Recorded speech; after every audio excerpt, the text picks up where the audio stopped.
René, when I talk to developers, what I see is a pattern where they often just look at their backlog, start working on the top item, finish it, getting it into production, and then, well, they just start working on the next one. They just don't have any idea of the actual impact of those items. Yeah, and it's funny because when I ask more the leaders of the company or the C-level, like what is the vision of your product, they also don't know. So there seems to be a gap between the vision of the company and the digital vision of the things that developers are working on. So I'm also very curious how that's supposed to be working. Yeah, Yeah. let's have a guest who knows how this works and how we can actually create a digital vision and turn that into the actual company and make the company actual use this vision. Yeah, let's do it. Yeah, welcome to the Lead Podcast. The Lead Podcast, a podcast for leaders in engineering, architecture, and development. So today we have our new guest here on premises with us, Gullik. So welcome, Gullik. Thank you. Gullik, you work for Kongsberg, but can you introduce yourself and what cool stuff you have been up to the last few years? Absolutely, I can do that. Yes, I work for Kongsberg, more specifically for Kongsberg Digital and the maritime simulation division. What we are doing, we make training simulation equipment for seafarers, meaning everyone sailing the ships across the entire globe. And I've been with Kongsberg for quite a number of years, but for the last 6 years, I've been working as with the product strategy, the digital one, as a product director of digital services.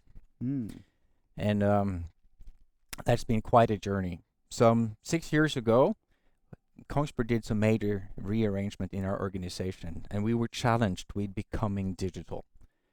Because, of course, that's something happening in every industry now, and also in ours. And at the time, we didn't know what to do. So I was charged with the task to actually start looking into what will a digital vision mean for our industry. Yeah. Mm-hmm. And that was a really challenging and exciting thing to do. And the first thing I actually had to do is to really make clear what is our current vision. What is it that we really do and why are we doing this? And by reviewing this a bit, I realized, or in collaboration with our management, that our purpose is we want to help create competency and knowledge of seafarers so that they can operate more efficiently and more safe across the globe when they operate the ships. Yeah, because that was the whole idea of the simulation in the first place, right? Exactly. That's the whole point of this. And then the question is, can digital help and make us even better at doing that? Because, of course, just applying digital technology because it's cool, but it needs to actually fit the purpose. Yes. And we realized that, yes, it's actually possible to advance our purpose by applying digital tools or digital solutions in new ways. Exactly, but did the simulator already exist, or did you came up with the idea of a simulator? No, we've been doing simulators for more than 50 years. Oh wow! So we're it's a niche industry. It's not something that everyone knows about, but maybe they know about Kongsberg, particularly in a Norwegian context where we are based. It's a large company, and we've been doing simulators for many years, and we're quite successful. So we have a significant market share in this. So I think that's a really good position to take, to actually, when you have this position, to start exploring what digital can be, to avoid being cannibalized or overrun by any newcomers coming up. Yeah, exactly. Can you explain a bit about what does a simulator look like? Absolutely. A simulator is a tool where we make a digital representation of your ship and the sailing environment and the engine room. So we can simulate with extremely high fidelity how the ship will behave, its systems, and all the equipment on board. And all the environments, wind, weather, waves, and all these things that a seafarer will have to deal with when sailing the ship. So it's a very large computer-based system. And traditionally, we deliver this as large simulator sites. That means it can be a classroom with a lot of simulators independently, but more importantly, a large site simulator where we rebuild the entire ship bridge Mhm. Oh wow. with all the equipment and maybe 12 laser cannons projecting the visuals all across the walls Yeah. to really rebuild that sailing environment that these seafarers will meet later in life. I can imagine that is a bit hard to scale if you want to move that to all kinds of classrooms throughout the world. Exactly. Like the hardware-based Mm. stuff. And that's exactly the challenge that we see, because we know it's a very good tool for learning, but there are so many limitations to it. First of all, you have to have money to invest in it, because it's a really Mhm. large upfront investment. It's a product you have Yeah. to pay upfront. And when you have this, you need to have space in your school or training institution to actually fit it in there. Yeah. And then you need qualified people, technical people to run all this equipment. And then it runs and works well. Yeah. The next thing is you actually need someone to develop the learning content so that you can actually get the learning objectives achieved in it. And then you need teachers to be present, to actually teach the students Yeah. to actually learn something. So there's actually quite a number of hurdles that you have to overcome. And this is where we see that we can actually use digital technology to advance this, to lower these hurdles. Mhm. So that's been our objective ever since we started with this. And we wanted to move, most importantly, we wanted to move closer to our users. You know, we already have a large amount of users, and we wanted to come up with a digital vision that didn't conflict with our existing business or with our existing users. You know, we already have simulation technology, and it's really important to us to leverage this one, to reuse, to build on this, and to make sure that any customer that we already have will immediately get a benefit from what we are doing. Yeah. The worst thing we could possibly do is to tell them that, you know, we rebuilt our entire system and what you just bought for a lot of money is now obsolete. You have to buy it all over again. Yeah, That would yeah. be a disaster. We don't want that to happen. So now I'm very curious. So what was that digital vision then? Because you already did simulation. You were a product company. So what is it that you actually Added on top, or added is it on top? is it adding on top, or is it also changing the current ways? It's you know, it's a transition. Mhm. So we actually need to build a new while maintaining the new one. And of course, Yeah. that's a continuous challenge to do that. But what we really wanted to do, and we actually had a conversation with our users. When we had started to outline what we did, we have an annual user conference where we had a workshop with our customers, and we listened to them, and they even voted. And they said the most important thing that you can do for us is actually to bring the simulators out from the training centers so that they can be accessed anytime Mhm. and anywhere. Oh wow. So that really became one of the most important objectives for us, to actually take the simulated technology that we have and make it available anytime and anywhere for the users. So it's really democratization. Yeah. It means not only should the few have access to it, Mhm. but everyone, or as many as possible. And I really think that is what's beneficial for the industry as a whole. You know, the entire industry will benefit from Yeah. this. And we are looking for long-term relationships with our customers. You know, Mm. they've been customers with us for decades, Yeah, and we yeah. intend to keep it this way and grow this. And the most important, in a techie way, is actually to bring our simulators to the cloud. Okay. That's really what we want to do. And what we Mhm. have done is actually take the existing simulator technology, and some of it is even more than 30 years old. So it's been a Wow. bit of a challenge, that also, to actually take that simulator technology, wrap it into Docker containers, and run it in Azure, in the cloud, Yeah. and supply it through a portal so that all the users, all the customers on demand can have the simulations delivered Oh, to wow. whatever equipment that they have available.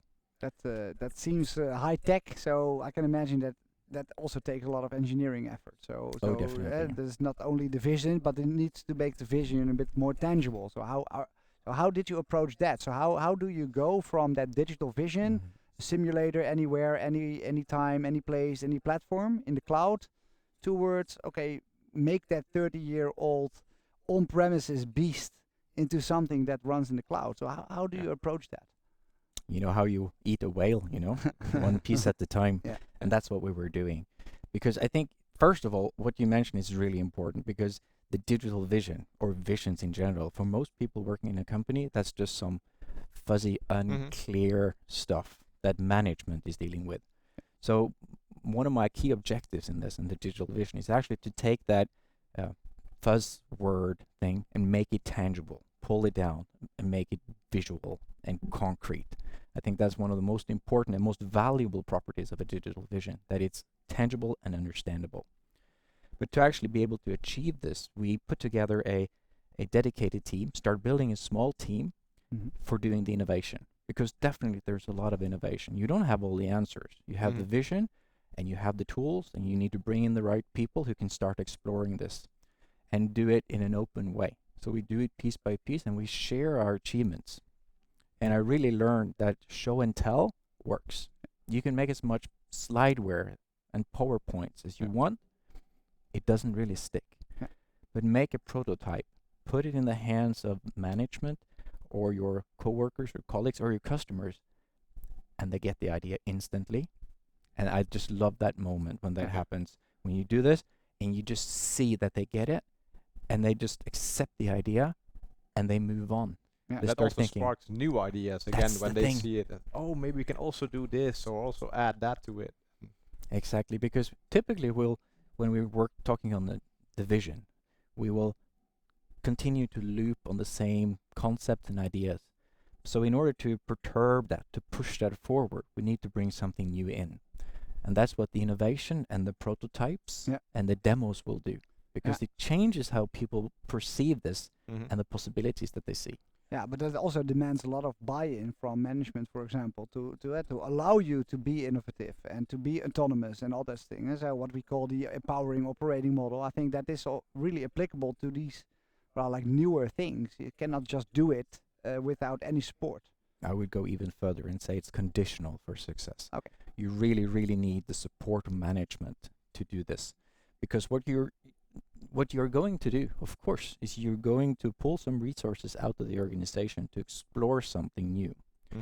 But of course, any business is usually occupied by everyday business and creating the revenue. And if you set these two objectives up against each other, whether you run the operation and create the revenue or invest in something in the future, everyday business will always win naturally. So it's really important to have management support continuously and interest. And it's also what can happen when you have one team that are allowed to explore these things and communicate back their results and ideas, is that you might create some friction with the existing business. And I think that's super important, that management steps in between and really makes it clear that this is what we're doing. This is how we all work together for a greater future. Yeah, because the transformation, it's far larger than just some tech stuff, right? It's also looking at the salespeople. They were used to sell these large simulators for a very high price once every several years, maybe to a certain company. And now they're moving to more of a service model where you have maybe a subscription model towards your That's exactly simulators, right? Yes.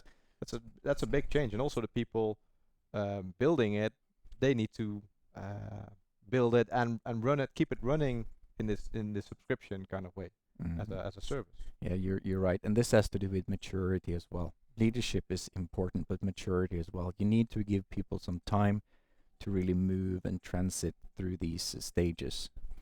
So you're absolutely right, and I think that's what we experience, is that the technical stuff we can actually do quite quick, but actually changing the organization and the business model, because we're actually changing our business proposition in many ways. Yeah.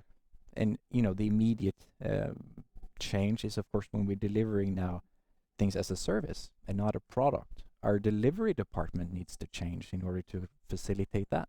Yeah. So it changes how we're organized, and of course, people tend to feel some stress when such things, such changes are coming. Yeah. Do you have some tips on how you conquered these challenges? Like how did you go about these delivery departments? I can tell you that that of course is I could give you many experiences on it, and I have to say that we've come quite far with the technology, but these things, which is organizational changes, we're still working on these, and we still need to, and it's realistic to also do it over time because we have to continue running our existing business while we are familiarizing with this. And our ambition was, when we started this, to actually transform our industry. And so it's a very high ambition. Yeah. But being one of the major suppliers in the business, then we actually were in a position to do it. Yeah. And I find it very rewarding now that when tenders are coming in, when customers are coming to us saying what they want, cloud simulations, which we now have introduced, is becoming a more and more common part of it. So we see that the customers are also moving. Yeah. So when you talk about challenges, when you want to change an industry, you have to deal with the internals, but you also have to do with the externals, which is also maybe an equally important issue. And the maritime industry, where I work, is heavily regulated. Yeah. There's a lot of certification schemes and regulation from IMO, the international organization, and also every country. And anyone who wants to have a simulator or training or education approved need approval. So of course a lot of these flag states, which are called, are a bit reluctant. Yeah. So we need to educate them as well. I've recently been on the Philippines, educated Marina, which is their national authority for certification, to advance this forward on the customer side.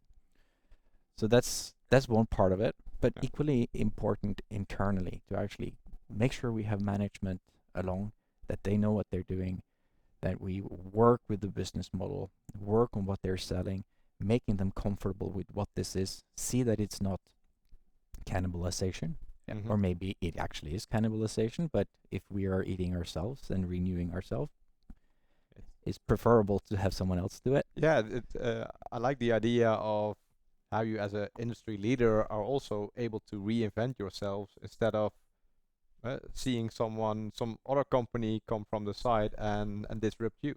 You're disrupting yourself basically. Yes, that's what we really need to do, and we are doing it. But it's also, I think, important to separate the innovation part, which is actually about creating the vision tangible. So the first step of actually implementing the digital vision is to actually prove that it works. And then small steps, build, measure, learn, exactly, like as described in the lean startup, for example. Yes, super important to do this. But at some point, when you make a decision, say, I want to make this into our product line, we want to make this really an important part, an integral part of our business, you need to make sure or be aware that that step is even further, and it needs to be taken and looked into seriously. So you don't just make the incorrectly assumption that once you have a prototype, you have a product. And in this case, having a product is not really what you want. You have a service. Yeah, so that is the biggest shift maybe for also your company, like from becoming a product company, at least that part of the business become a service company, and that is also a different operating model that you need there. Absolutely, and that I see. You can tell people about this, but you still see that they fall back into their traditional way of thinking, saying, "Are you done yet?" Yes, are you done? Are you done yet? Can we? You're never done. Yeah. No, that's the thing. You're never done, and you don't really want to be done. You want to continue in collaboration with your end users and stakeholders to evolve this into new features, new markets, new opportunities. So awesome. I understand that your innovation team, they're quite aligned with the digital vision and the ideas that are. But can you elaborate a little bit more on, after you've proven the first things, how do you take the rest of the organization along as well? Was that through that sharing and? Yeah, you're right. This is, and of course, I think this is where most companies will see the challenge, because now you're looking at the running the day-to-day business with all the commitments, the projects and deliveries, and then you have this new, exciting, enthusiastic team coming along and bringing in the new ideas. Yeah. And then the rest of the guys saying, we're too busy, not now, that kind of thing. So how do you find that how do you bring them along? So what we've done actively is that we've been very eager to share. So actually, we've set up demos regularly in our team where we constantly share what we want to do. And it actually became so popular that we had other departments come in as well because they also were eager to understand. And eventually, we invited the other teams developing the traditional products to also share their development. So we've changed a bit on how they're working. Because when we started out, we said, we need to be lean in this. We need to be efficient. We need to allow the exploration. Really the engineering culture that you're talking about. We need to do this. Yeah. And we would really like this to also rub off on the rest of the organization. Yeah. And in order for us to start doing that, we need to expose ourselves. We need to, share what we're doing, share the way we are doing, the way we work. How we celebrate our advances. And so we see that they are adopting several of the things that we are doing. Not all of it, not as much as we would like, but it's a shift going on. And I think that is how it works, right? You eat a whale in pieces, and I think also the cultural transformation and the organizational transformation and agile transformation, or whatever name you want to stick on it, is also something that is very slowly, gradually, starting to evolve once a team is picking it up. So you can really do that, but that's not an instant change. No, not at all. It especially picks up when you start seeing actual proof. As you said, well, we showed this simulator running in the cloud or wherever. Then other people start seeing it as well. Oh, this might actually be a game changer instead of, well, just some people there doing some innovations, and they keep on in separate worlds, right? And you want to, in the end, have them merge together. That's what we want. And you had this initial team who had some working on some innovation projects.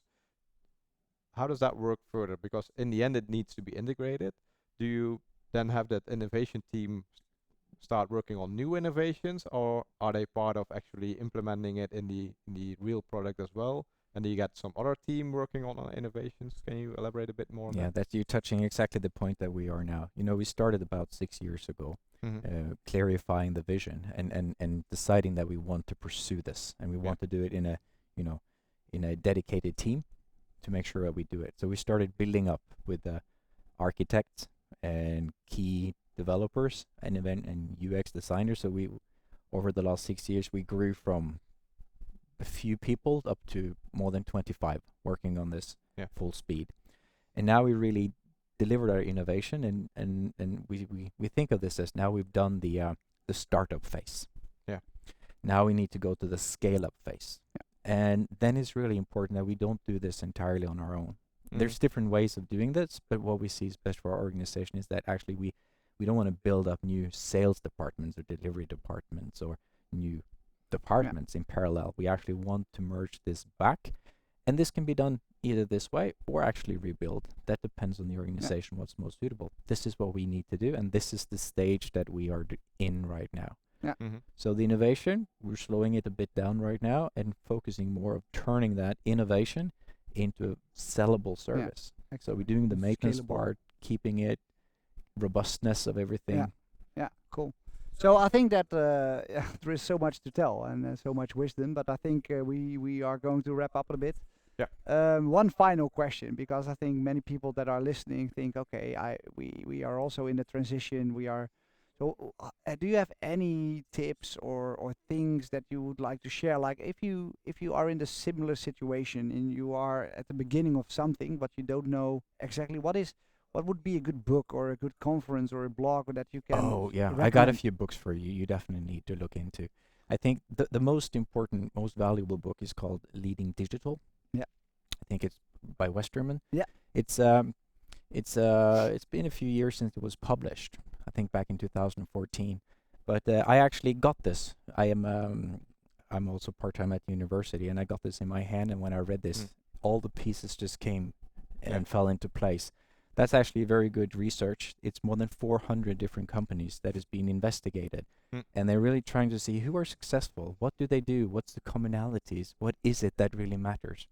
And what it really tells you is that, you need to work on your digital capabilities, that you can actually deliver on the digital, and you need digital leadership. Yeah. These two things.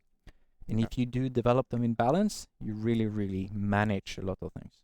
So I would definitely start with this one. Okay, cool.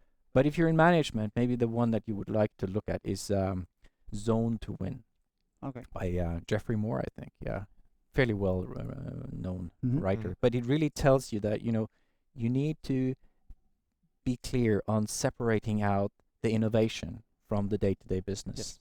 Because what we see, and we've seen it a lot as well, if day-to-day business needs the resources, they will get it because they're securing the revenue.